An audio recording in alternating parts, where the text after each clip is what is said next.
ನಾವು ವಿಮೋಚನಕಾಂಡ ಬರೆದ ಪುಸ್ತಕದಲ್ಲಿ ನಾವು ನೋಡುವುದಾದ್ರೆ 17ನೇ ಅಧ್ಯಾಯದಲ್ಲಿ 8ರಿಂದ 16ನೇ ವಚನದವರೆಗೂ ನಾವು ನೋಡುವಾಗ ಅಲ್ಲಿ ಇಸ್ರಾಯೇಲರಿಗೂ ಮತ್ತು ಅಮಾಲೇಕ್ಯರಿಗೂ ಯುದ್ಧ ನಡೀತಾ ಇದೆ.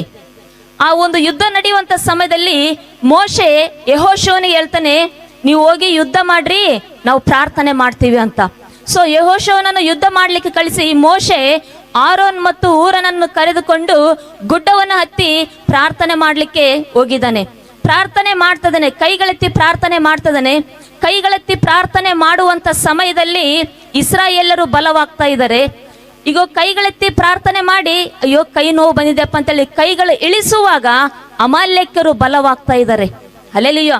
ಇದನ್ನು ಗಮನಿಸಿದಂತ ಮೋಶೆ ಆತನೇನ್ ಮಾಡಿದ, ಆತನು ಆರೋನ್ ಮತ್ತು ಊರನನ್ನು ಸಪೋರ್ಟ್ ತೆಗೆದುಕೊಂಡು ಏನ್ ಮಾಡಿದ, ಆತನು ಕೈಗಳನ್ನು ಆತನು ಈ ರೀತಿಯಾಗಿ ಎತ್ತಿ ಹೊತ್ತು ಮುಳುಗುವ ತನಕ, ಬೆಳಿಗ್ಗೆಯಿಂದ ಸಂಜೆವರೆಗೂ ಹೊತ್ತು ಮುಳುಗುವ ತನಕ ತನ್ನ ಮನಸ್ಸನ್ನು ತನ್ನ ಕೈಗಳನ್ನು ಪರಲೋಕದ ಕಡೆಗೆ ಚಾಚಿ ಆತನು ಪ್ರಾರ್ಥಿಸುವಾಗ ಮೋಶೆಯ ಪ್ರಾರ್ಥನೆ ಪರಲೋಕ ಸಿಂಹಾಸನವನ್ನು ಮುಟ್ಟಿದೆ, ಇಸ್ರಾಯೇಲರಿಗೆ ಜಯವನ್ನು ತಂದು ಕೊಟ್ಟಿದೆ.